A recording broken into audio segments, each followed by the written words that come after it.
All right, ladies and gentlemen, welcome to the latest, greatest, most wonderful, amazing underground podcast video interview session in the universe, at least this side of the galactic core. I, of course, am Tom Denny, here with Stephen Bauer. How's it going? Excellent, Tom. Thanks for having me again. Yes, well, the last time we did an interview, you were about to put out your amazing Secret Occult Knowledge magazine, but we had some problems with the audio, so I believe the audio will be amazing today, and every person interested will have the full effect. As we look at down here, your newest baby. Tell us about this. All right, so this is my new magazine, if you can call it that. It's called Secret Knowledge, and this is volume 1 of what I want to do, a series. What I'm trying to do with this magazine is lay the framework for how involved the powers at be are in the occult. So there's a lot of, information out there about this, but there's so much that I feel like it's kind of overbearing for a lot of people, and there's so much craziness out there with some of the information that I kind of am trying to just reel it all in and make a good blueprint of what has gone on in mostly the past 50 to 60 years with warfare and the use of the occult. Whoa, this is all in this little book? Well, this is the first installment of of a bigger project. So my assessment of what you've put together here is it's a step above a zine, because it's just full of incredible illustrations, and it's done on this really nice, glossy, heavyweight paper through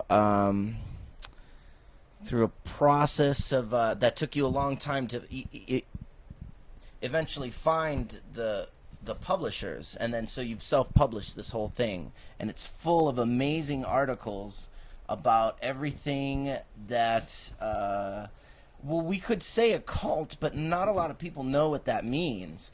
So when we say this is occult esoteric knowledge, how would you define that sort of thing when someone hears that word and then they open up to a page like this, which is an awesome illustration of a skull with an SS helmet?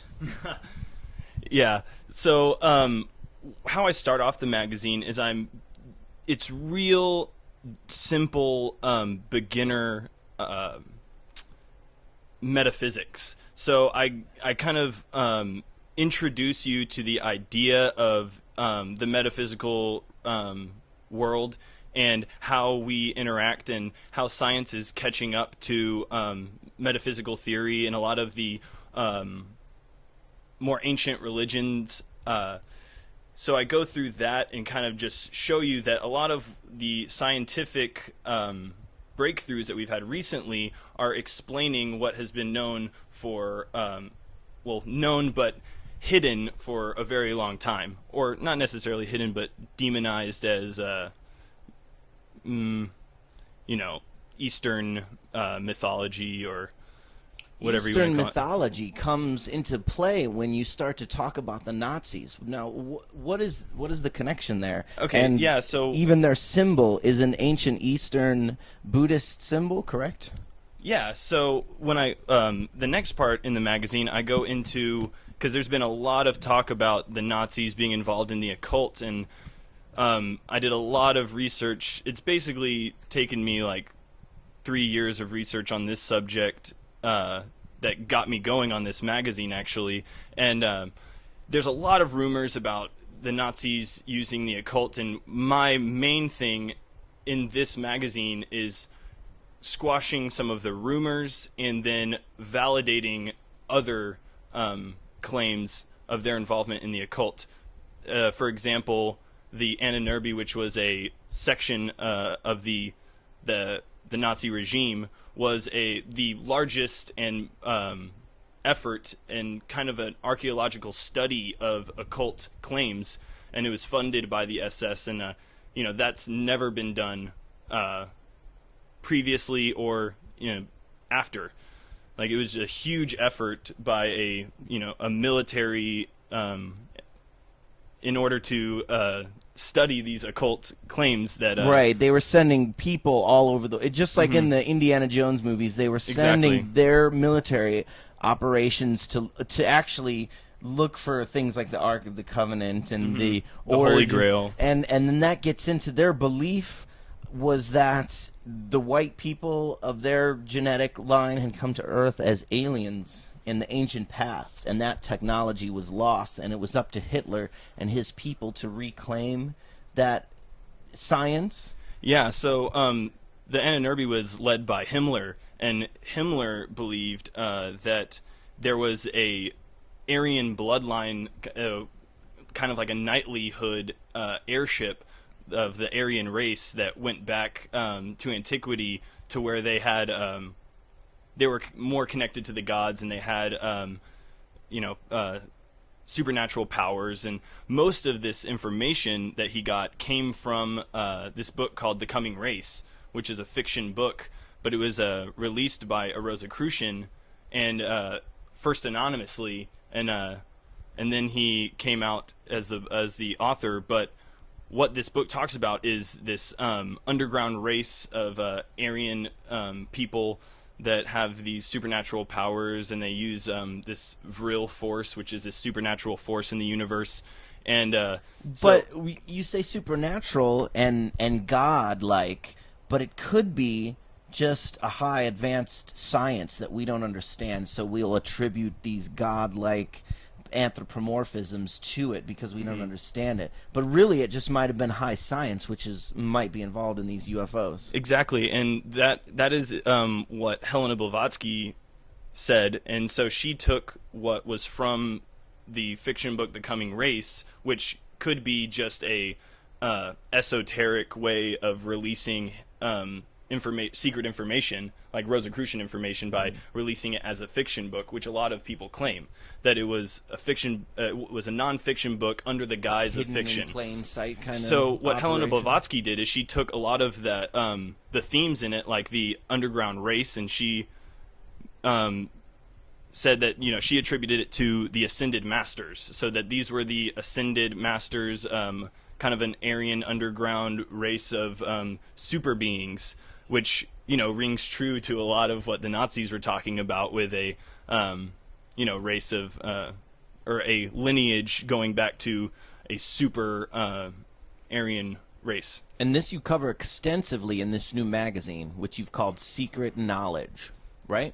Yes, and one part I go into that stems from what we're talking about right now is kind of this Nazi UFO mythology that a lot of people, that's what I call it, a lot of people talk about, which is the Vril Society and their transmissions with extraterrestrials being their claim to how they got UFOs, which I go into as well. So, I guess I don't want to give away any spoilers, but you go into depth. Where did you get this information about their connection to these alien sources being the source of their own technology in the 40s? So the part that I go into about that, and the reason I call it mythology, is that it was a story that was either released or created by two Austrian nationalist authors. So it was these two Austrian, not like, neo-Nazis that released that information. So it's hard to say that it's not really a viable source for me, you know? So I go into that because a lot of people don't understand where that information came from, because there's so much on the internet about it, of people just copy and pasting and making new websites about the same information, and even which was false to begin. Well, not necessarily false, but it's neo-Nazi information, and what do they have to gain with that? Like, with that story? But that's the thing, is that they were possibly, connected to aliens, and like, Goebbels' claim was that they were claimed as, or they were deemed heirs to Earth by aliens. So there is that connection, but I think that it's all a psychological operation to make people think that they're a little bit more important than they really are. So I think the most fascinating thing about this new magazine is the way you connect the past of these things that went on to the 40s to how they are affecting us now in 2013, which is very interesting because all the same families and all the same names are still involved at the top political systems and banking dynasties that were in place back then and are still making the same decisions and have carried on this agenda and are applying it now. Yeah, definitely. It's really cool because all this information kind of comes together in this anecdotal tale of how this all came to be to today. And that's what I'm trying to do with all the magazines, is in a almost like a story-like form, like show from the the late 1800s with this resurgence of secret societies, which like the Thule Society end up forming into the SS, and then their influence on a global scale of this new way of looking at warfare and looking at conquer, really, like imperialism through possible occult forces, possible extraterrestrial involvement. And then just moving into with the next magazine, I'm trying to show how they've really just created a alternate reality that we believe through psychological operations, and there's this occult hidden reality that they all know about, and they're operating on a totally different level because they know what's really going on, and we don't understand fully what's been going on for years and years and years. For instance, I end my article with the Nazi article with the Secret Ufo War, which, during the 50s, you can read about it in the magazine, but during the 50s, there was a UFO war, and that's why there was so many sightings, like through South America, North America, all over the world. And it's because pretty much every global power had this technology for disc-shaped vertical takeoff craft, and all those sightings in the 50s can be attributed to a war going on between basically World War II didn't end until the late 50s, and there's proof of that because despite the battles in Antarctica, which we can get into in a little bit, the Japanese didn't sign any type of treaty or peacetime agreement or anything like that, or they didn't agree to end the war until into the 50s. And this is all based on declassified information that you've scrounged up? Yeah, another thing is I've just been looking at declassified documents because they're pretty blatant about what they've done. Yeah, I include some declassified, just snippets of declassified documents, mostly just really intriguing pictures of UFOs in Air Force declassified documents, which can be found at military.gov. Yeah, it's a UFO craft. I'll move it closer so you can see. From declassified documents. Declassified U.S. documents. Now, what a lot of people don't know is the connection and absorption of the top German officers of Nazi Germany by the U.S. government during that era as well. Oh, yeah.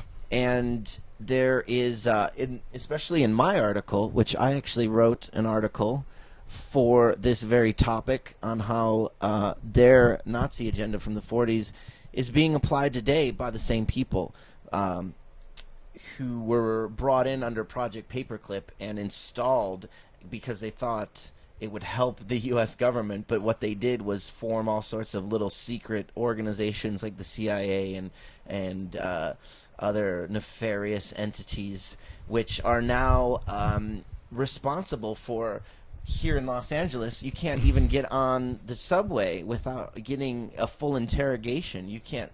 It's either, if you want to ride the subway, you have to get your bags checked by very strong and determined state troopers, police state troopers, and they're heavily armed, and it's kind of weird just to see that kind of, because they have a new uniform, and it's very military. It's not the officer-friendly look that we all grew up with. It's like this new, it's indistinguishable from, the troops in Afghanistan. It's just this very rigid, they're wearing the glasses and everything except the helmet. But sometimes they do wear the helmets. But, it's very, there's a military state presence indefinite effect in Los Angeles, unfortunately, and you could turn a blind eye and make excuses and say, well, it's just temporary, but no, it's not. It's very real. And for instance, you saw what was it that you saw? Oh yeah, I saw. I live in Koreatown in Los Angeles, and I saw a Department of Defense vertical takeoff craft going over, like flying low over my apartment. And a lot of people might think, oh, what's the big deal? But Department of Defense has no business in a rural or in a residential part of Los Angeles. It's for rescue missions, and it's for military warfare, and it's not really, and it's not for really any civilian purposes. And there wasn't any natural disaster going on or anything.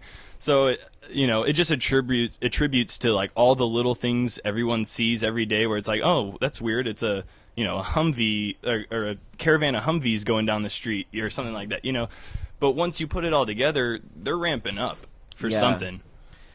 And what's most unfortunate is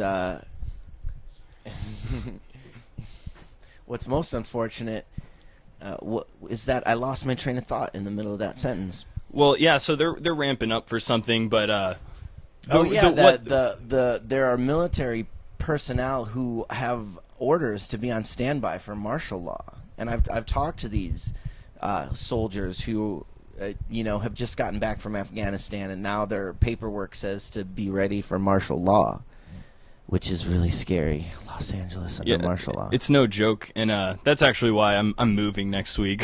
I'm moving to the middle of nowhere. You called it quits on LA, huh? I called it quits on LA.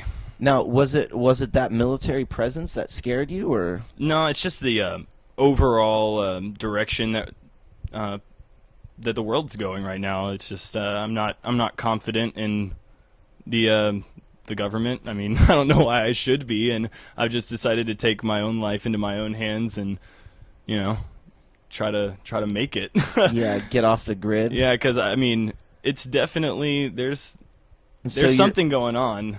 So you're creating this magazine, and you're highly suspicious of some new big change that's going to happen. Nothing happened on December 21st, 2012, and you think that moving out to the middle of nowhere and feeding off of springs and having your own garden is the solution? Yeah, absolutely. As he was talking about the 2012 phenomena thing that I think everybody knows about, nothing really happened, and the reason I think that is because I don't necessarily believe a lot of the New Age philosophy, and I believe the information backing that the 2012 Golden Age claim is flawed. But I think that everybody has their chance at their personal Golden Age, and that's what I'm going to do. I'm just going to live my life how I know it's naturally supposed to go. And maybe that is the shift. I think it's, if there is a shift, it's going to be personal revolutions across the globe. Just people deciding that that they can take control of their life, and they don't need the state to baby them through life. Right. I don't need the state to get water or food or take care of my sewage or That's a very rough life, though. It requires a lot of responsibility. What's responsibility? I mean, responsibility, I think, is more of a social thing. Like, I think once I'm out there, my responsibility is just staying alive and providing for the people around me, and that's going to be it. I mean, there's not really much beyond that. Yeah, and it's actually really cheap to live out in the middle of nowhere. It's going to be like $450 a month for me. then you with 10 acres. I don't know if there's a lot of people who'd be willing to manage their own sewer waste. And yeah, well, I mean, it is going to be a lot of work, but I feel like that working towards something like that is more beneficial for me in the long run than working a 9-to-5 job and to live paycheck to paycheck and in a megalopolis where you're being spied on by where crazy my rent helicopters. is just crazy and I'm just stacked with people Yeah. above and around me. It's not the way to live, and we don't have to live that way. My argument is that the world is abundant and the resources are abundant on a personal level. It's just the corporatization of resources is what makes it scarce, and because they're making it scarce on purpose. They're burning food. They're creating new food-like substances for us to eat. Like that's another thing is that. With the whole Monsanto Act, it's just how can I trust food? They're able to put literally anything they want in it, and what are we supposed to do about it? Mm-hmm. In other countries, they're literally burning down the fields. In Hungary, just this week, they burned the Monsanto fields. Really? Yeah. And Brazil banned GMOs, but America, we're still eating poison, So do you think it'll be a matter of time before the rest of America catches on to this kind of knowledge? I think America is catching on. Monsanto America. is trying to attack people. Catching on. Yeah, Monsanto is trying to attack people on Facebook for putting up anti-GMO statuses on Facebook, and they're trying to say, that it's detrimental, and they're trying to get action against them. So it's just this, and this brings it back to the whole Nazi thing, is like we're not in control of any aspect of our lives, and it directly stems from like this the rise of the Third Reich. I don't think it ever really ended. And what you were talking about, Operation Paperclip, they brought thousands of scientists and physicists and doctors to the U.S. and put them in universities, military institutions, Disney, like pretty much every aspect of public life they had a strong hold on. And for instance, people, a bunch of people that the rocket scientists came to the U.S. and were put in Wright-Patterson Air Force Base and created all sorts of where they continued their Nazi projects pretty much. And a lot of doctors came over and did a lot of mind control. Like MK Ultra is just the child of a Nazi project, and they brought the people that were basically MK Ultra was trauma-based mind control, where they beat you down and until they can compartmentalize your brain and create these gateways into, or these gates where your brain is stopped at a certain point, but with like almost a code word, they can open that gate and then utilize different parts of your brain, like a computer. Exactly. And a brain is a computer, and they were just able to map it out and understand it to the point where they can break down a person completely until they are their mind slave. And that's been used with children with pedophilia rings. It's been used with celebrities. It's been used with politicians, and it didn't just stop with MK Ultra. There was MK Delta, Chickwit, Artichoke, Chatter. Project Artichoke. Yeah, Artichoke, like the layers of your brain. Oh, yep. They were taking off. Artichoke has all these layers going into a center core, and that's what your brain. That's how they see your brain. Just something that they can peel the layers off and get to the core. And do you think this image is somewhat about that? Yeah, it's somewhat about that. Like, this is called Separating the Sephiroth, and the Sephiroth are the points on the Kabbalistic tree of life, and it's just the aspects of the universe.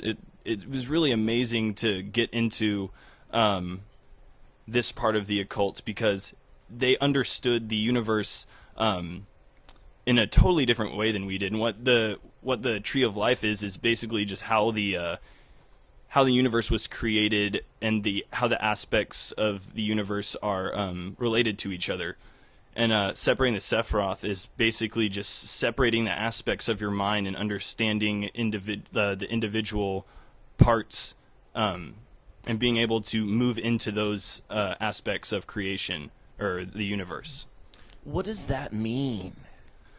When you talk about This is separating your mind into a different aspect of the universe. Well, so one of the articles I wrote in Secret Knowledge Volume 1 is called Man's Paradox, which that illustration is featured in. And what that is about is the paradox of the unconscious and conscious mind, and how we are dominated by our habit-forming mind, which is the which would be like the daily programming. So like when you're a kid, you're in this state of almost hypnosis where you're just pulling in information, learning, and what that is the programming that's going to determine the rest of your life.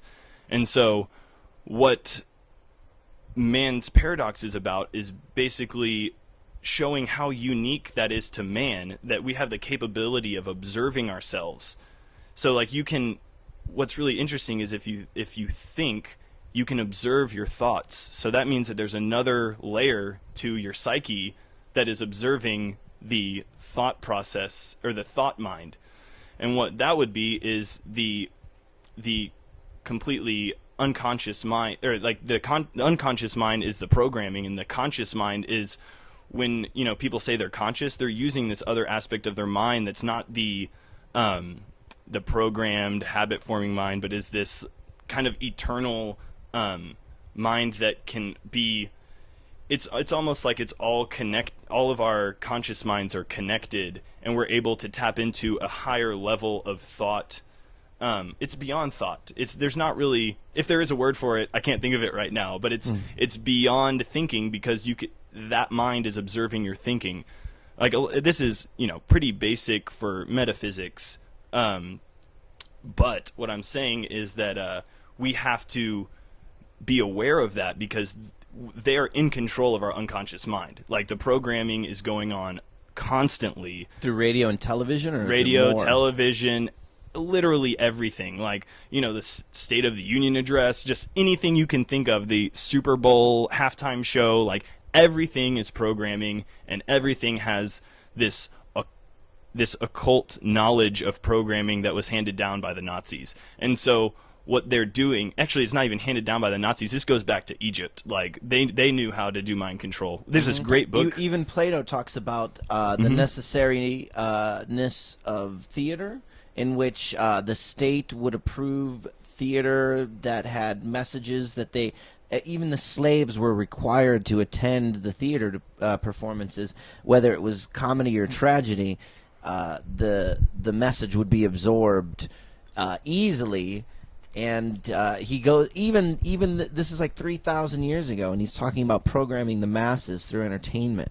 Exactly. And it's interesting that you brought up Plato, because I end that article with this story that Plato had in the Republic about, it's the cave analogy, and like all these men are chained to a wall of a cave, and all they can see is the opposing wall of the cave, and they see these shadows walking past and constantly moving, and that's all they know, because all they can see are these shadows, and they can't turn their head because they're chained to this wall, and they can't see the source of the shadows. So eventually their only reality is the shadows, and then they're liberated from their chains, and they're able to turn and see the source of the shadow. They're able to see the light at the end of the opening of the cave, and those obstructions, those people walking by, and they finally see the reality of what's really going on.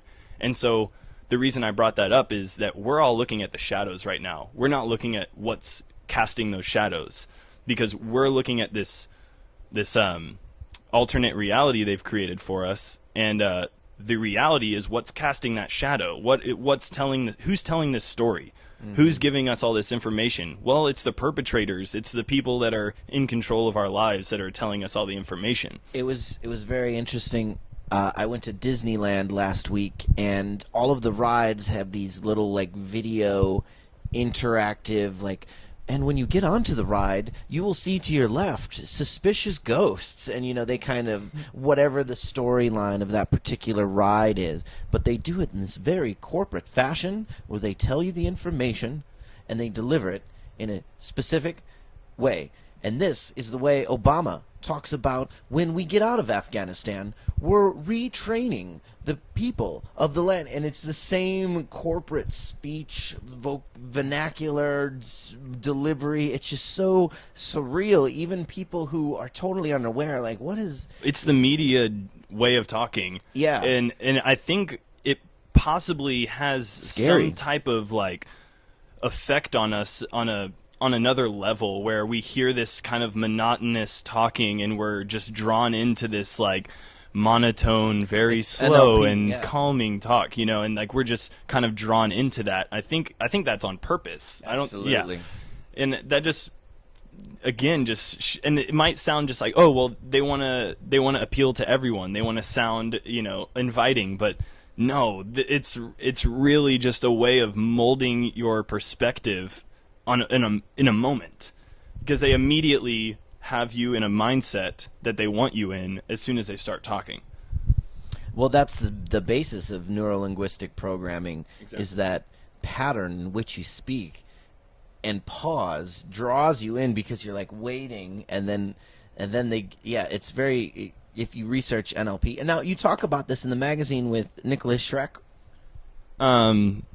About not that specifically, but you know, some people might not understand how all of this connects, and like what I'm trying to show with the magazine is all of this connects because these are occult forces, like deception and trickery, and are forces of magic, if you want to call it that. Like these, the CIA had a manual on deception and trickery that was written by a magician, and then they had another one called From Psyops to Mind War, and that one was written by a black magician. So they have manuals written by full-blown magicians, and this is what I'm trying to show, is that there are, like, all these little aspects of our lives are run by this occult perspective from, you know, the military banking establishment.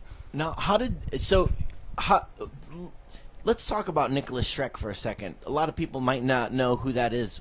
Who is he, briefly? Oh, well, we have an interview with Nicholas Shrek, and I've been following Nicholas Shrek for a while. He's a very interesting character. Back in the 80s, he was best known for being one of the spokesmen for the Church of Satan. He grew up, you know, in that kind of lifestyle. You know, he had hippie parents, and he was able to practice magic growing up, and he married Xena LaVey, which is Anton LaVey's daughter, now Xena Shrek, and they were kind of the spokespeople for the Church of Satan, and they're all over the internet with there's one called the First Family of Satanism. There's a couple where they're on, like, Geraldo and all sorts of all those talk shows back in the day with the whole satanic panic. So they were trying to set the story straight on Satanism back then. I don't think they really understood what they were doing, because they left the Church of Satan right after and followed Michael Aquino to the Temple of Set. Michael Aquino is an interesting character because he's actually in the NSA, and he was in the PSYOPs 6th Division, and he has a lot of he wrote he contributed to Mind War, or From PSYOPs to Mind War. There's a lot going on. A lot going on with that guy. So it goes really deep. Real deep, and I'm going to go in volume 2. I'm going to go more into him, but they rejected the Temple of Set because if you read one of these articles that Xena wrote, I think it's called Upon Leaving Temple of Set, something like that, she talks about how Michael Aquino kind of created his own satanic religion that involved, like, Nazi, like pseudo-Nazi occult things that were kind of, you know, as we talked about before, it was loosely... Aquino was an American general who was bringing this occult Nazi knowledge. He was a colonel. A colonel. Mm-hmm. a high-ranking military officer, super high ranking, yeah, bringing this same Nazi principles and practicing underneath bases and after hours. Yeah, how about this? He rented out Himmler's mansion and, in full SS garb, performed a black magic ritual in front of a lot of military high officials. Yeah. Well, I mean, where does this information come from? Oh, I'm not sure where that little tidbit came from, but that's if you look into Michael Aquino, that's pretty common knowledge. Let's stick on Nicholas Shrek for a bit, and we'll come back to Michael Aquino. So him and Xena left the Temple of Set because of he created he was kind of creepy. It was like the whole Nazi occult, and he actually borrowed a lot from like Star Trek and stuff like that. He's crazy too. And he just rewrote Satanism kind of. So they left and they moved to Germany and created the Setian Liberation Front, where they're probably some of the most knowledgeable people on the occult in the world, because they have completely resurrected the Setian religion from ancient Egypt, and they're pretty amazing people. So what we talk about in his interview it's called it's basically about him leaving the this satanic religion, and now he's a tantric Buddhist, and he's a tantric Buddhist guru, teacher and student, and it's just, we talk about how one can come from the dark side, I guess you would call it, and then to the light. It's like, what does that transition look like? Why was it made? What has he learned? What has he kept from the Satanism, and what has he left behind? So that's kind of what we talk about in the interview. It's really, really in-depth, interesting. It's like 11 pages. 11 pages, wow, of your newest first volume of Secret Knowledge magazine. And does Nicholas Shrek have a following that would be interested in this? Absolutely. Nicholas and Xena have a great following, really devoted following too. It's really amazing because they're such great people, and they're so knowledgeable and honest that they have a lot of all the people I've worked with in this project that are work for them have just been totally amazing and just great people. But I'm sure they have a really great following, and I'm sure I can attribute a lot of the sales already to those people. Oh wow. Yeah. So is this the first time Shrek has come through with his information about this transformation?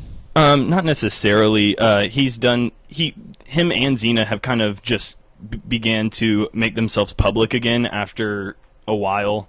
They kind of were pretty obscure for about 10 years, but now they're kind of, they have a Facebook now that they have an admin do, and they have ways of getting a hold of them on the internet now. So you would say his attitude is pretty positive, though?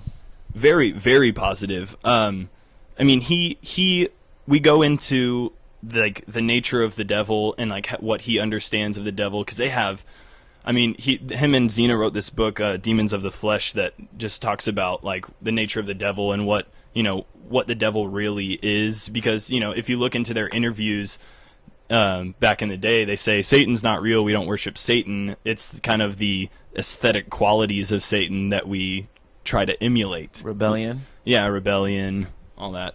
But control? Possibly. But now, I mean, the Setian Liberation Movement, from what I understand, is trying to help people that have been in cults or been victims of I think they even get into like mind control victims, mm-hmm. and they just help them get through it with sound Buddhist teaching.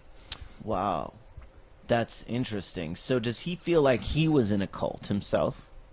I don't know. I couldn't say. He didn't say that specifically, but I mean, the Temple of Set and the Church of Satan, I'm sure, have been called cults. So, I mean, I don't know if he would say he was in a cult, but I mean, the way he put it to me is that, he's never subscribed to a belief system that he wouldn't throw away as soon as he found out it was false, So, and that's the way I look at things, because, in the past couple of years, I've just been, learning and believing, and then denying, and then learning more, and then debunking, and then going back to things, and it's I mean, it's the meaning of life. We're trying to understand something that's not easy to understand. So, but I think that his information is a lifetime of deep research and involvement in deep involvement in these forces, and it's something that's invaluable to anybody that's looking into the occult. He's a well of information.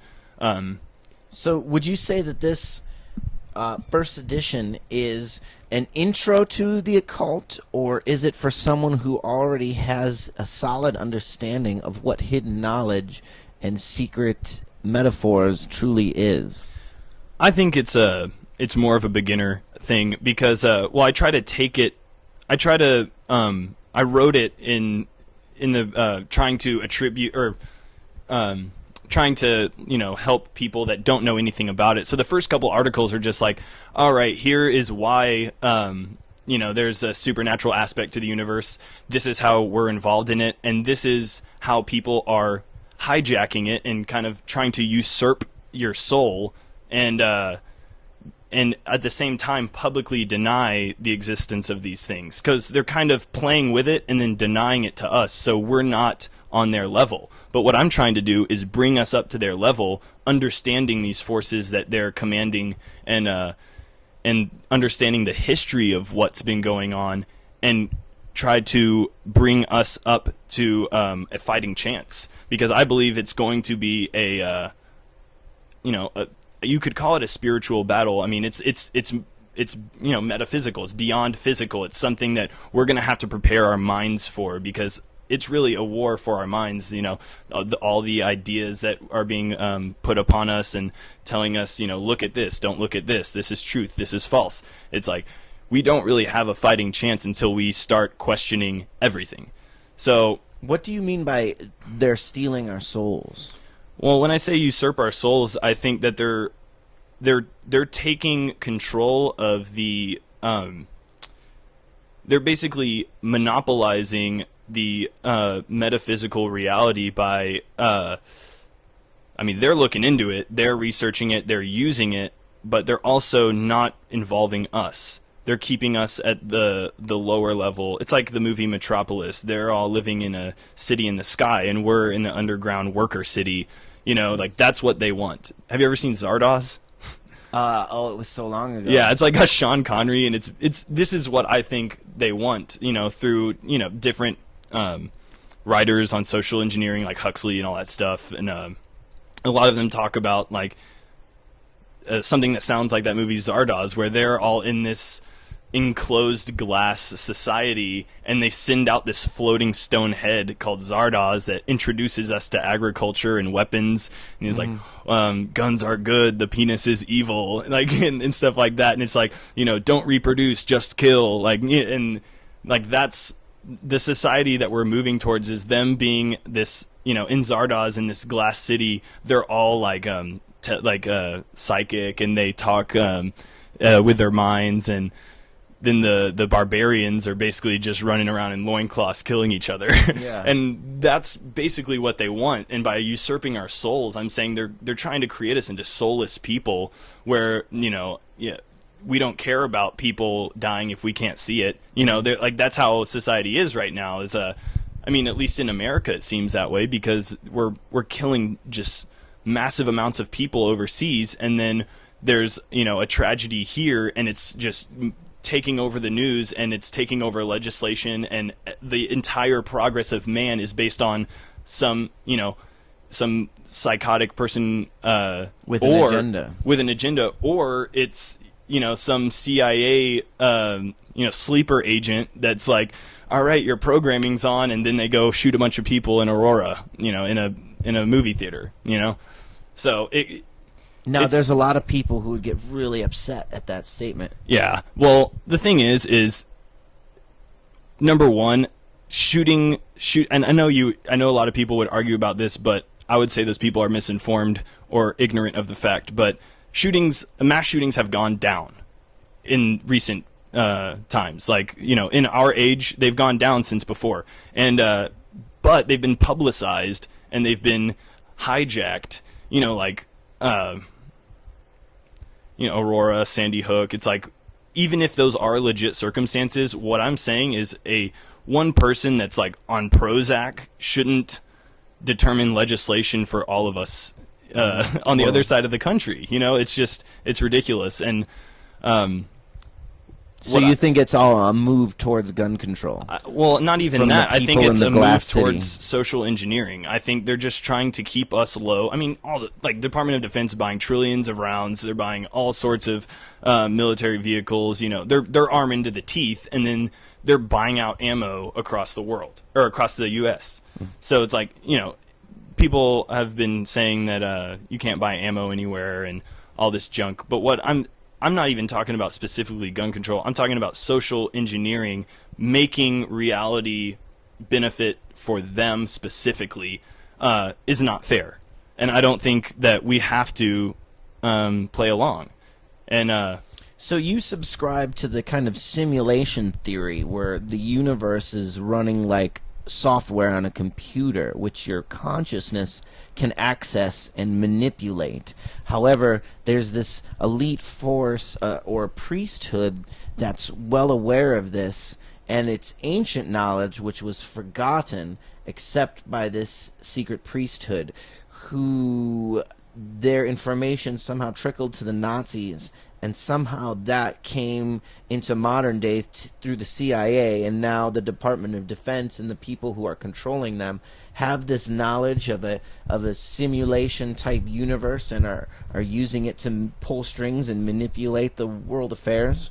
yeah, kind of. I would say that they're more creating the Matrix than utilizing the Matrix. I think that what they're doing is using their the way society is run today, like, you know, everyone's gets all their information from other people on the internet or, like, you know, mega news sources, and they're controlling all of it. And people don't realize that they really have zero control over anything outside of themselves, and at the moment. But what my argument is that we can have control of things outside of ourselves, but we're just not.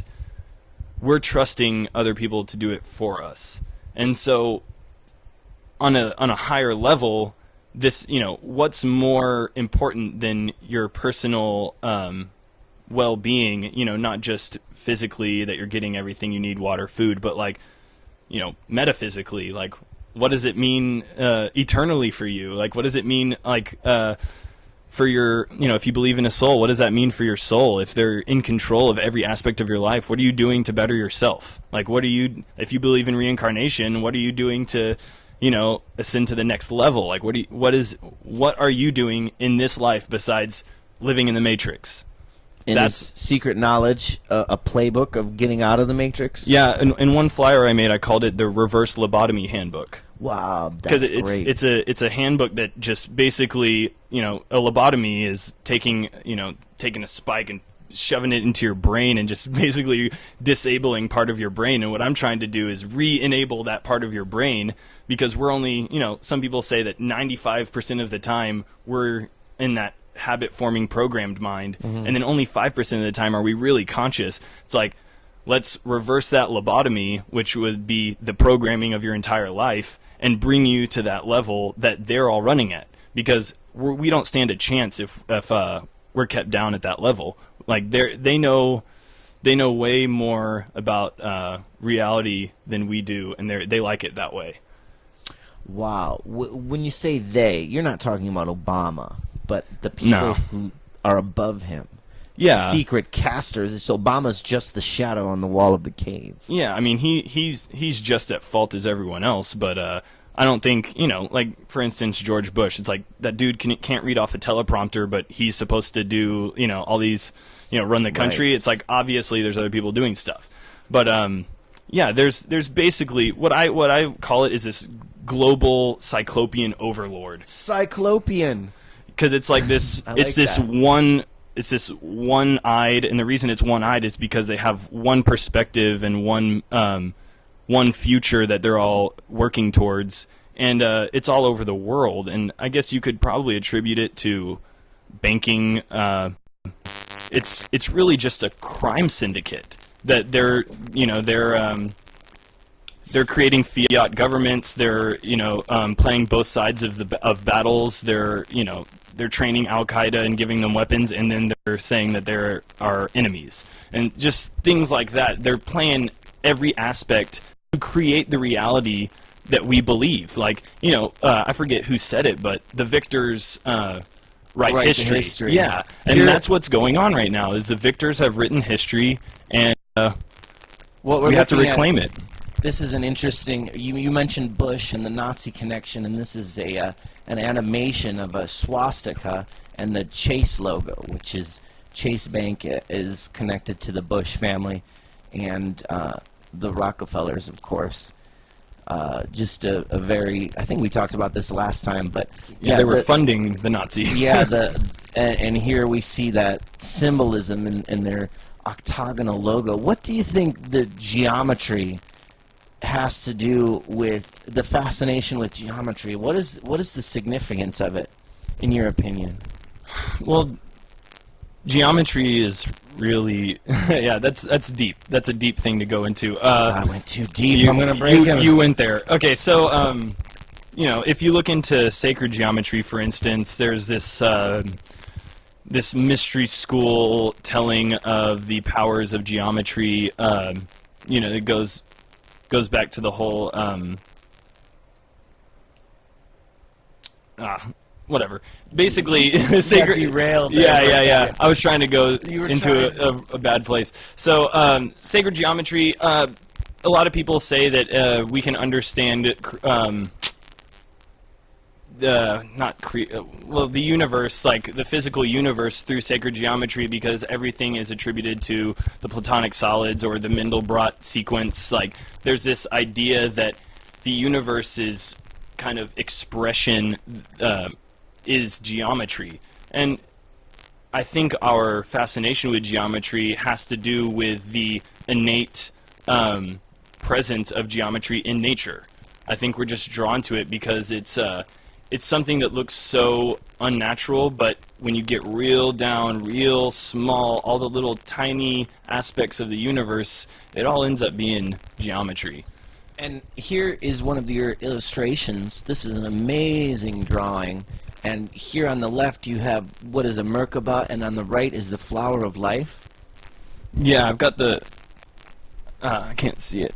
So yeah, we've got basically what this is the prophet, and what he's doing is he's coming in from this into this cave, kind of like the Plato analogy. He's coming into this cave and showing these people the truth through geometry, and so, or the truth of the physical reality through geometry. And these the reason they don't have skin is because they're shedding their outer self and understanding nature and life on a deeper level.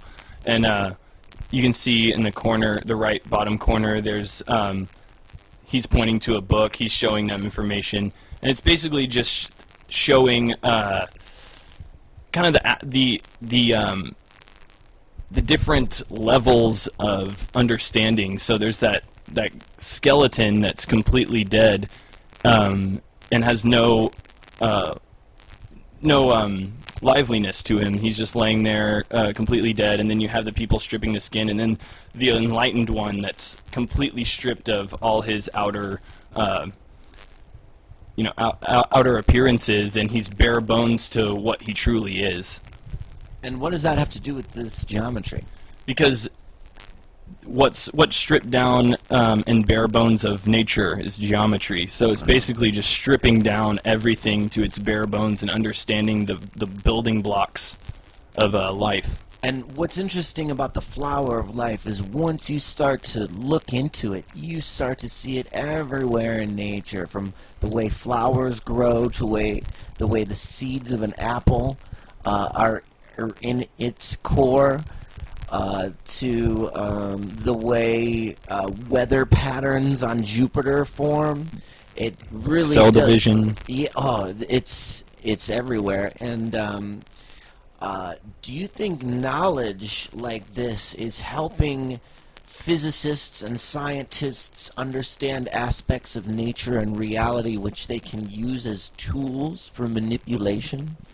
I haven't necessarily gone that direction with it.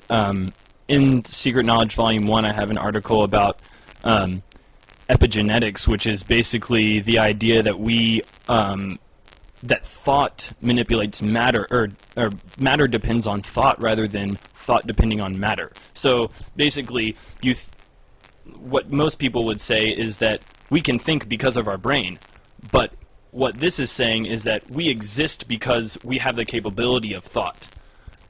Right, and that also applies to simulation theory in the sense that if a tree falls in the woods and no one's there to hear it, then no, there is no sound. Because it's the observer that is creating the reality, and without the observer, the reality collapses and goes just much like... Yeah, like quantum.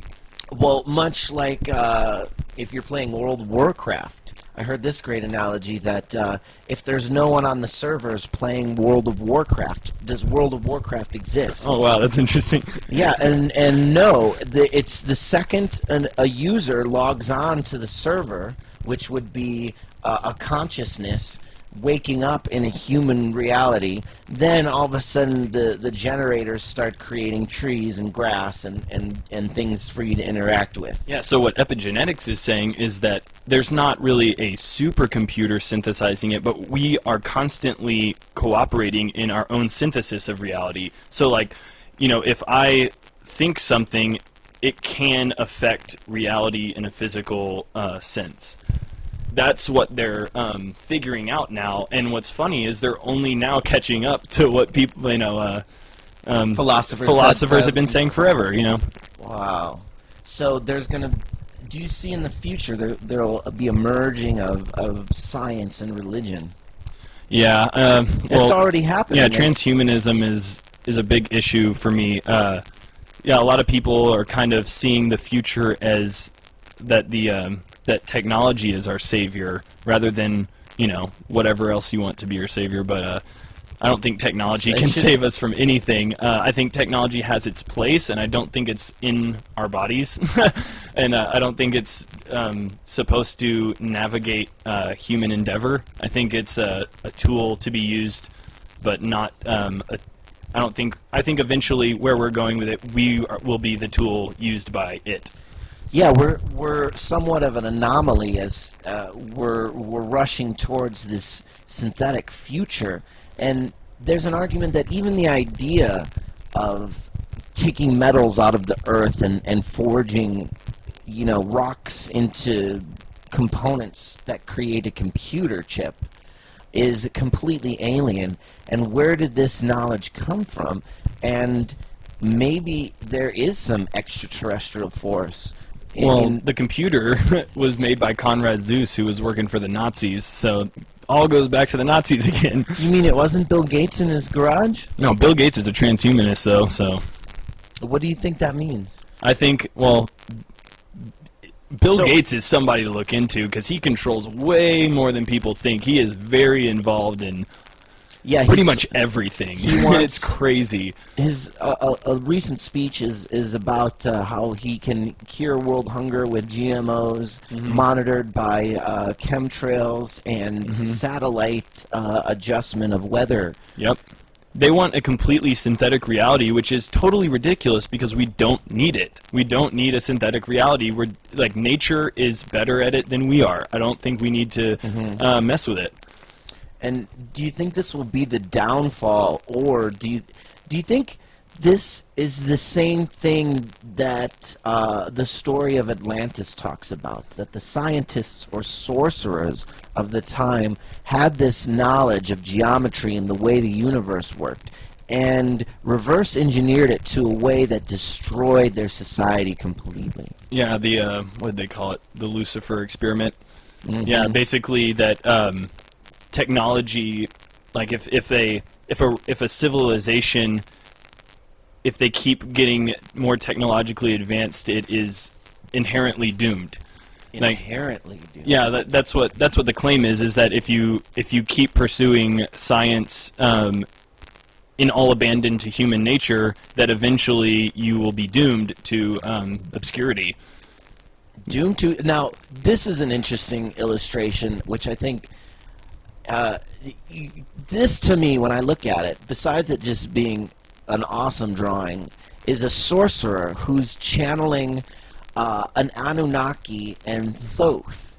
And Thoth is very interesting to me because he was the one who introduced writing and mathematics to human society.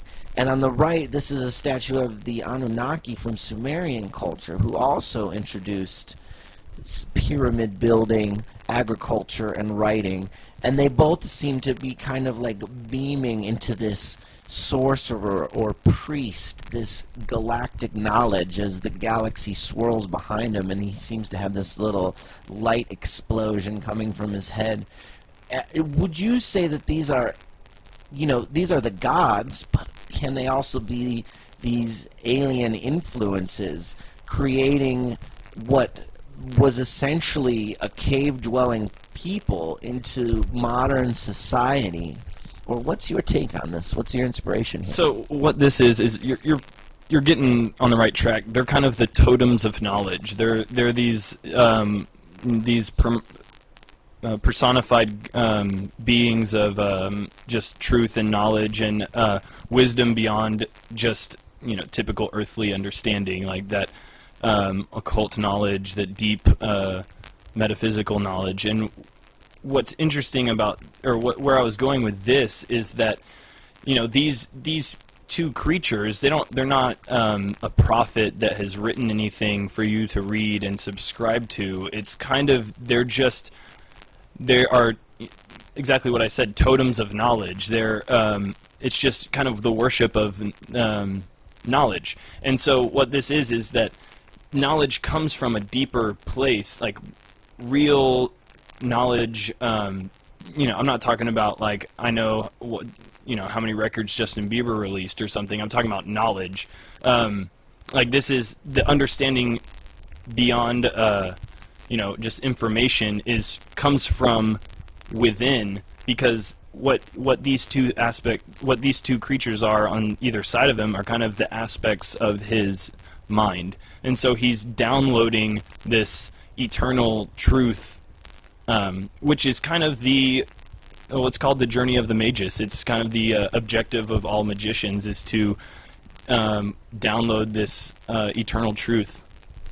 And then when sorcery goes bad, you become... Yeah, well, a lot of people... I don't remember who told me this, but I think Nicholas Shrek said it somewhere, is that, most black magicians are doomed to a terrible, terrible death. Yeah, now what's with that? Even Manly P. Homer was found, with ants crawling out of his eye sockets, and what is this horrible death that befalls those who walk the left-hand path? Well, it's not necessarily the left-hand path. I think it's more of the worship of solely dark forces, because there's a balance to everything, and that's what separating the Sephiroth is about too. Is just like acknowledging the balance and the duality, the duality of life. That it's not necessarily good and bad or black and white. It's just a pool of everything, and it's for you to navigate your way through.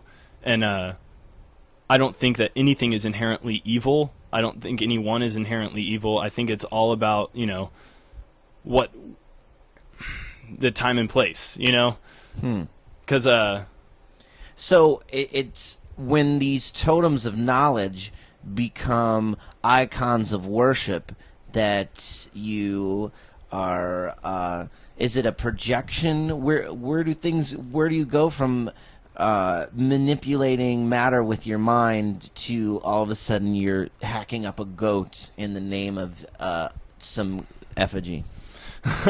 Well, I think it's the what you this is why it's not the left-hand path, and it's something else, like sorcery, because it becomes sorcery when it's a completely selfish endeavor that has nothing beyond worldly gain. Because black magicians aren't looking for an eternal gain; they're looking for immediate worldly satisfaction.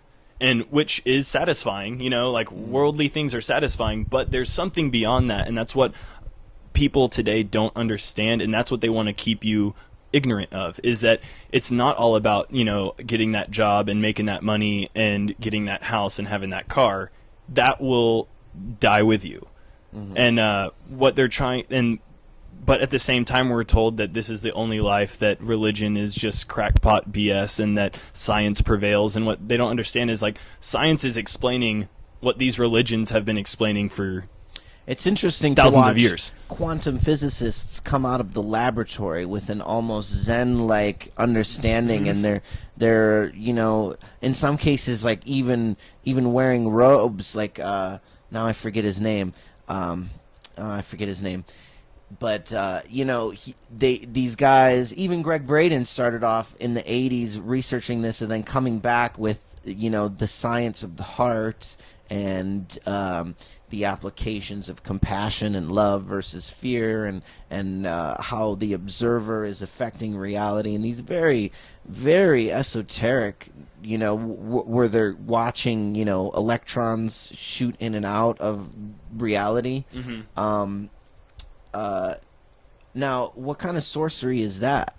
Well, I think that's just observing nature at its one of its highest levels, that we just, because before the atomic age, like, we didn't know what was the basis of life, and now we know that it's way beyond that, and that it goes infinitesimally into obscurity, that we'll never understand what's the building block. Like, it just goes and keeps going. Right. And so what that is that's not sorcery, that's just observing reality without any imposed ignorance. Because if we don't believe it's going to happen, what they're saying is it won't happen. But if there's not an observer, that it will happen. So that's what that experiment you're talking about, where particles were bouncing in and out of reality, is because there wasn't anybody observing it. But as soon as somebody observed it, it didn't do it.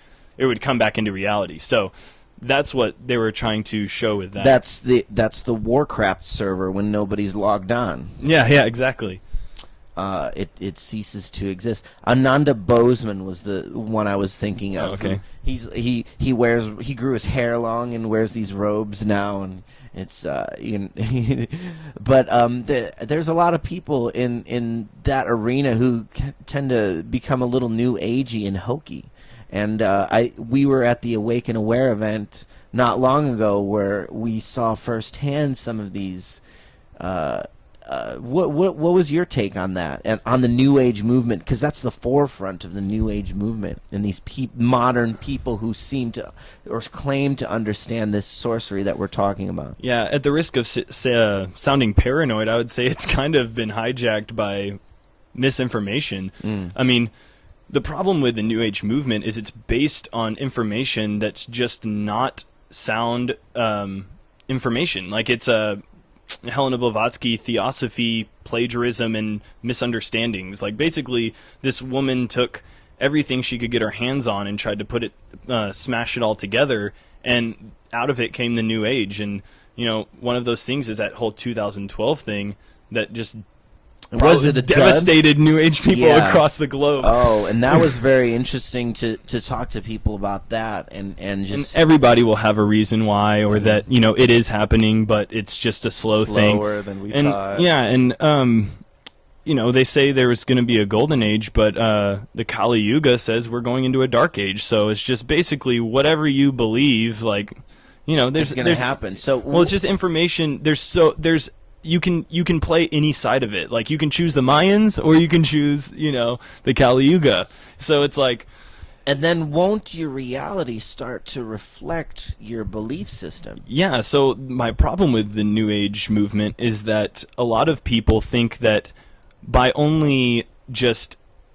they think they can manifest their Golden Age reality without actually doing anything. They think it's just through like hopefulness that the world's going to become better, and it's the problem with that is that the opposition is going at it physically full force.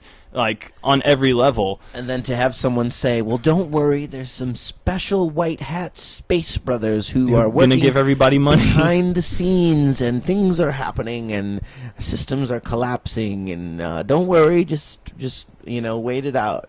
I don't know. It just seems, well, I think it's very confusing, but I think using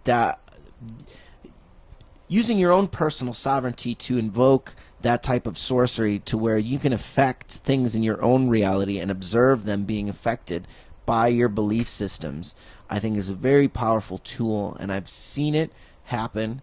And have you had any experience with this? Well, yeah, and I think that's just a natural aspect of what happens when you go beyond the physical. Like, I think you're going to, like, Christians say, I've seen miracles happen, and it's like, well, so the New Age people say that too, and everyone says that, and I think it's because they are attempting to tap into something beyond themselves, and I think that's just a natural result of that. So if you believe that you need to flip over the car in order to save your baby, then you all of a sudden will have that superhuman strength to do it. Yeah, in the moment. Or if you believe like prayer will help you on a day-to-day basis get through your terrible life, and then it ends up working, because some people that have subscribed to any belief system have found it valuable in their life and have, it's helped them out on a personal basis, and I think that's just a natural, like I said, a natural result. Sorcery. And I think what people don't understand is that sorcery isn't necessarily something that is beyond everyone's capabilities. I think it's actually our natural. It's in our nature to be magicians. That's very, very, very interesting statement. And the people who don't believe it are the ones who are watching CNN all day. And the people. And if you're really watching CNN, you should know that shit's going crazy. It's very interesting that the cultures that live amongst nature, indigenous cultures and ancient Celtic cultures, were the same that had this very mystical, spiritual, naturalistic view of life. The Great Spirit and these cultures were wiped out by, the modern force, the Christian force, mainly the Catholics in our modern era. And I guess that's getting off on a tangent, but this image is another from your book. We didn't talk about this one yet. No, this one's not in the book, but it's it might be part of a future volume. Yeah, this one is basically just showing the ebb and flow of eternity. So there's like an infinity symbol, and it's called infinity awareness. It shows a fetus coming from one, going around through all of your life, and then coming back to death and repeating it. And then there's a guy in the middle, and what that is once you're aware of that reality, it's possible to be aware through reincarnations. And that's the magician's task, is to become aware past death into the next life and continue consciousness. So this is basically just demonstrating infinity awareness by this guy's in the middle and his infinite life is going around him, but he is constantly aware of it, and that's the objective. Do you think by you drawing this, you're coming into your own infinity awareness? Yeah, like when I was drawing this series of illustrations, I was learning as I was going, and it's funny because I was kind of just starting a drawing, and then I would understand what I was drawing on a deeper level, and then it would evolve into something else, and then it becomes kind of a lesson for myself by the end of it.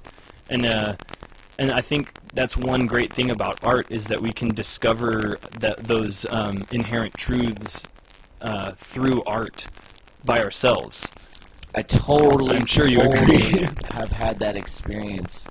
Yeah, it's a very meditative experience, and then I'll end up drawing symbols, which I later come to understand are, for instance, I was drawing a bunch of this I didn't even understand what the symbol was at the time that I was drawing it, and then I later found out that it was an ancient Egyptian symbol. It could be that you could argue that it's, just a coincidence. However, I don't know. There's more going on with my dreams and with, especially like you said, in these processes of just even drawing an infinity symbol. And then, do you feel this connection to your own past lives?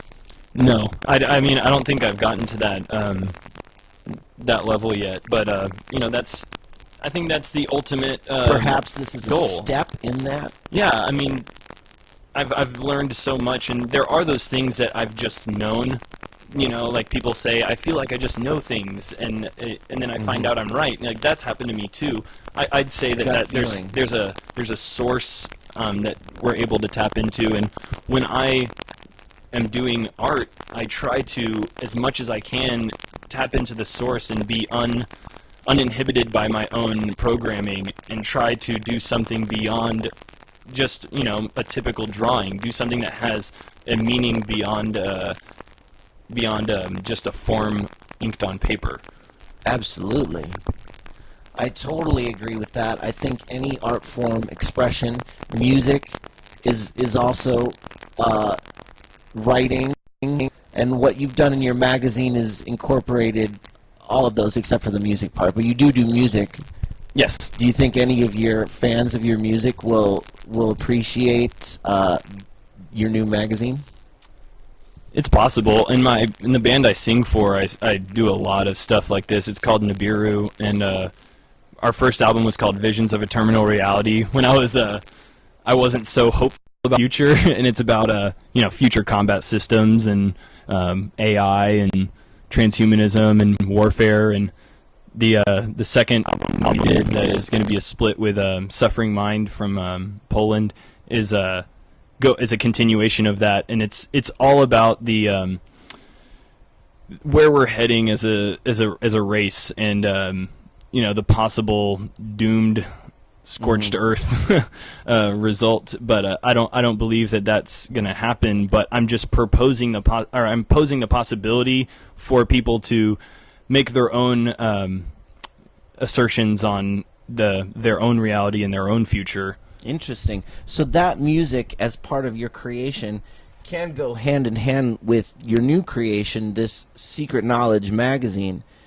And in here are the keys, you think, to coming more into control of that reality and getting through those layers of mind control? Do you think living in a city like Los Angeles and being bombarded with all the advertisements everywhere you go, there's monitors showing, videos. Billboards that are like literally on the sidewalk. It's so weird.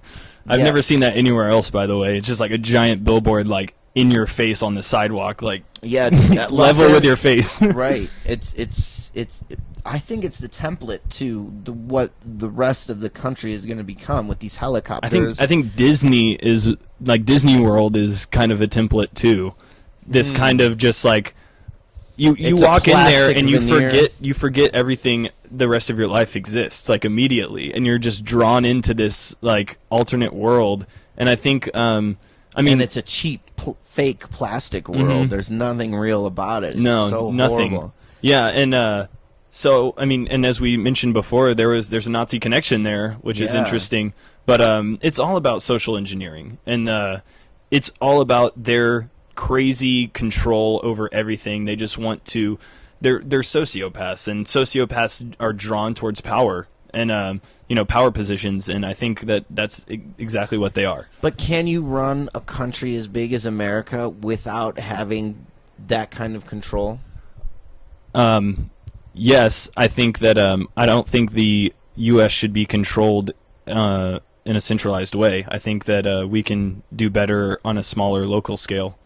So you think a megapolis like Los Angeles is the totally wrong way to go? Yes. And life should be small towns. Well, not necessarily small towns, but like, separated interest groups. Like if people are interested in doing some type of a certain type of alternative living, then they should be able to go do that. Or if some people want to be Christians, then they should, they can have their thing. Or if some people want to, practice black magic, then they can go have their thing. That sounds like a disaster. I don't think it's a disaster, because I think it's they'll all human go to nature. war with each other. They'll develop little systems of their own and then go to war. But I mean, that's tribal. That's tribal warfare rather than global drone warfare, which I think is just a totally different level, because it's just an evolution, I think. Yeah, but I think it's an evolution towards a dark age. I don't think that drone warfare, dehumanizing war is a very scary thing, because what's more human than humans killing humans? That's terrifying. That's carnal. That's real. And taking that reality, that carnal nature out of it, and actually in one of my songs I say there's no remorse in or the machines have no remorse in murder without recourse, because like machines don't have guilt. There's no consequences for machines. What are you going to do? Put a machine in jail, in military prison? Right. No, like there's no war crimes for machines. So like once they have AI, it's over, because what are we going to do? Like, and that's where I think I think that's where we're going, is just warfare with zero guilt. So do you think that what happened on 2012 was that collectively our human unconsciousnesses decided to go this dark route rather than go the golden era? No, I don't think it was. I don't think 2012 posed any deciding factor for anything besides each person's personal revolution in that moment. Because some people took it and changed their lives. Some people, I'm sure people were terrified, since they had like all over Netflix. It was just like 2012 this, 2012 that, and like all over TV, History Channel. It's like 2012 Mayan calendar, Doomsday this, Doomsday that, 2012 the movie. And do you think Doomsday, that left people kind of like spiritually void now? Now no one can believe in anything. I think that's part of the point of that, is just kind of like in what they do with most religions, is they just try to debunk them in just a really secular way. And what's dumb, in my opinion, about that is that if you have a belief system, it should be about your personal reality and your own spiritual whatever you want to do with your spirit. I don't think it should be anything about what's true and what's not, because what's true to one person and what helps them with their life is undeniable. You can't deny that some people are affected by their belief system. And I don't think, I think we're going to, they want a one world religion, and I don't think that's okay. I don't think there is a one world religion that can What do about that. geometry? What if the one world religion was the geometry of nature and connection with our higher selves, that observer, that core layer of intelligence which is outside of the matrix and responsible for our ability to observe, and perhaps responsible for multiple incarnations or multiple gameplays in this reality? I would say that if you are interested in that, you should look to Kabbalism, which is all through your magazine, correct? Yeah, I what I do is I kind of just draw from a lot of different things. I draw different imagery from different things to show that a lot of people are talking about some of the same things, and there are truths from everything, and everything should be investigated, and that I was brought up a pastor's kid, and I went to Africa and did my little missionary work when I was real young, and then I came over here and I developed my own mind and started questioning things, and then I looked into everything because it was the only thing that mattered to me. And I mean, what's more important than understanding reality at its core? And so, I think everything should be investigated. Everything should be looked at. Nothing's taboo. And that's why I think that it's okay to look into the occult, and it's okay to understand and delve into the mystery of magic, and it's not an evil thing. Because the deeper you look into the void, the more you will see your own self. True. So I keep going back to this image because I wanted to promote this golden angel. It kind of has to do with what we're talking about, although it is not in the magazine. It is a new feature on my website, tomdenny.com, which you can get this golden sticker, and perhaps gazing into its reflective surface will be like unto that gazing into the void, the Kabbalistic base of the tree of the Sefirah. Here, available now at tomdenny.com, and also I'll have an article on there which will link to Secret Knowledge, and it will of course have this interview and our prior interview and links to get that magazine as well as that sticker, and as well as a link to your website, which also besides this book, what will be available at your website?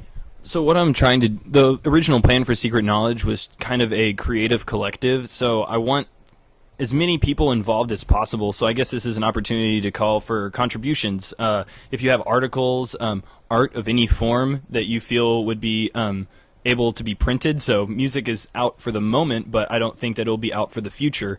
But for Secret Knowledge, the magazine, I'm taking contributions right now.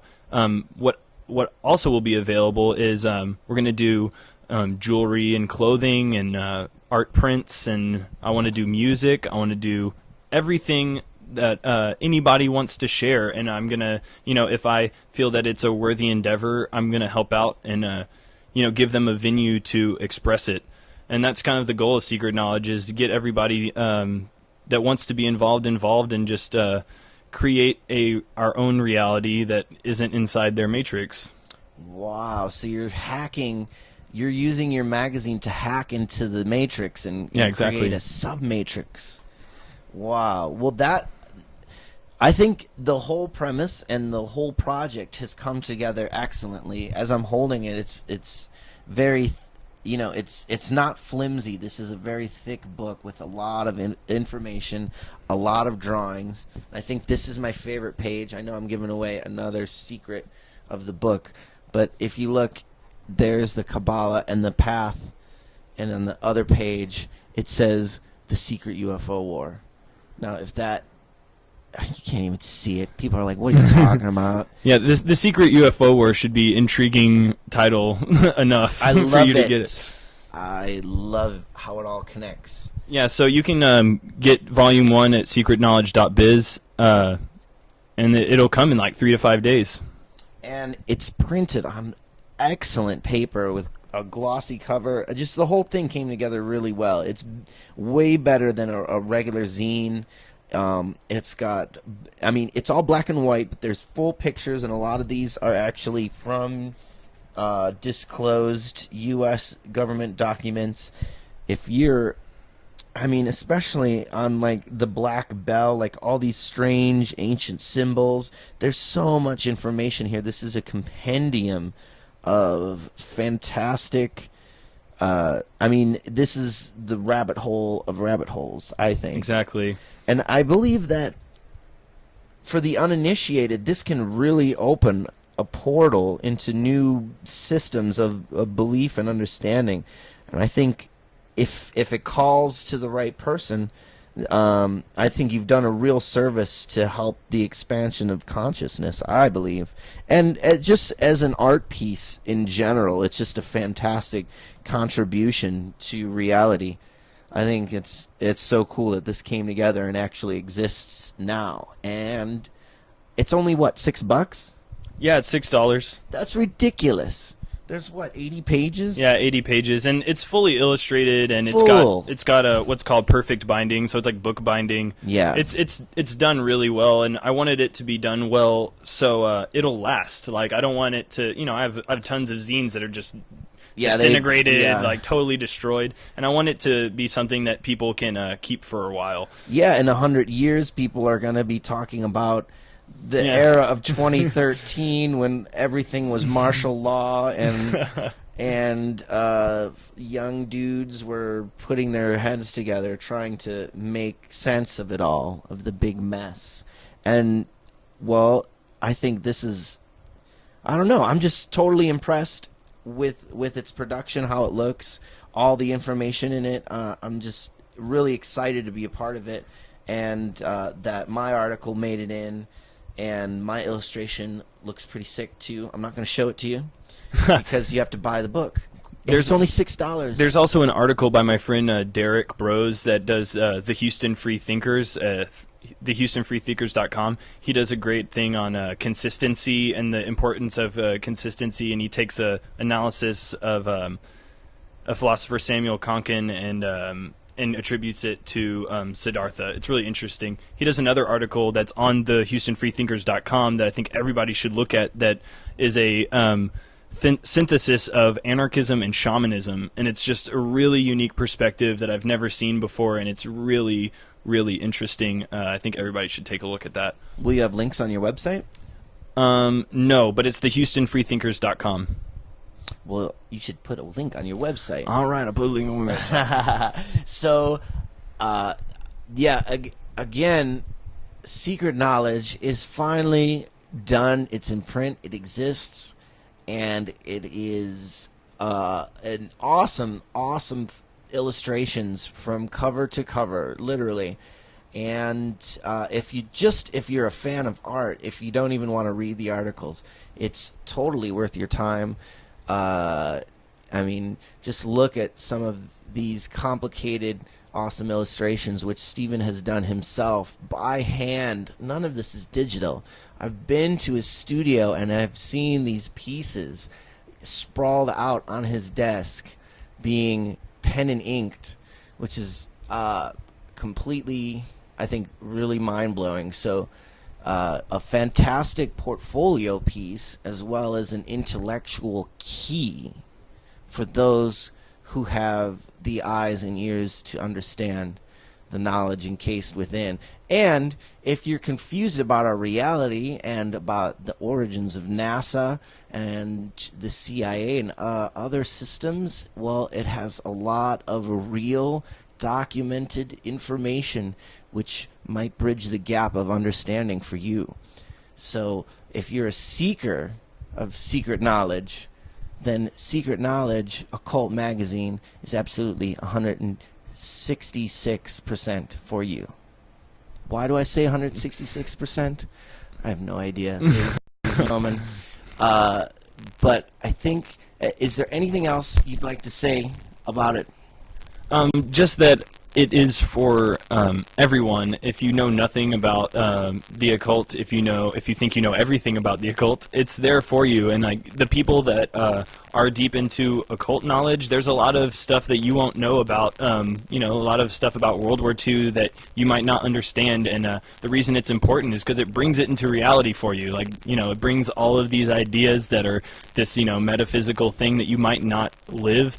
Because that's pretty difficult. It brings it into reality and shows you that this stuff is real, and that and beyond that, what you're told might not be the full truth or might be lies. So it's my contribution to the information out there on the subjects. You don't have to believe everything I say, but I try to document everything that I claim. So there's a lot of declassified documents in there. There's a lot of quotes back to occult authors or philosophers, and I try to do my best with making it as accurate and based in information that's actually out. So so it kind of brings it into that it's not channeled reality. Yeah, none of it's angels or aliens exactly. Or Jesus told you. I mean, I include what I called UFO mythology earlier, which is apparently channeled, but I include that with a disclaimer that that's what it is. So it's not something that's like a documented thing that happened. It's actually not documented at all. So that besides anecdotal tellings, of years and years and years and years later. So, but I try to make it as I worked really hard on it. That's all I gotta say. Yeah, and it shows. It's a fantastic compendium, as I said, from someone who's built churches in Africa to playing in metal bands and moving to Los Angeles and discovering that it's a soul-sucking mind control vortex of manipulation and military control. And you're ready to get out. It's really, yeah. I mean, it's just, in a city as big as Los Angeles, it's just it's a little scary of how vulnerable you are. So, I'm not saying it's for everybody, but. So the next issue, is it going to have survival tactics of? The next issue is going to be mainly about psychological operations, mostly just showing the occult forces that are used, particularly deception and trickery, as I mentioned before, in military and in public information. So basically showing that a lot of the stuff that they tell us is deliberate misinformation, psychological operations to divert us from the truth. I mean, they have an entire military division for this. They have handbooks and handbooks and handbooks. They have joint task forces on this. Like, it's a all-out assault on your mind. And so what I'm trying to do is expose that. And I do it as simply as possible. And it's I try to make it tangible and understandable and not too elitist in its writing and in its information.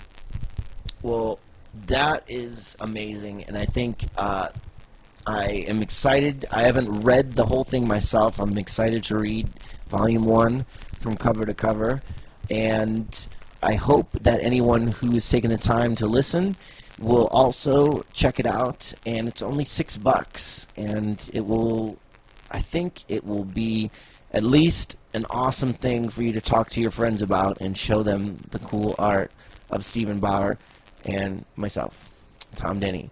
So, secretknowledge.biz, correct? Correct. Awesome. And TomDenny.com, of course.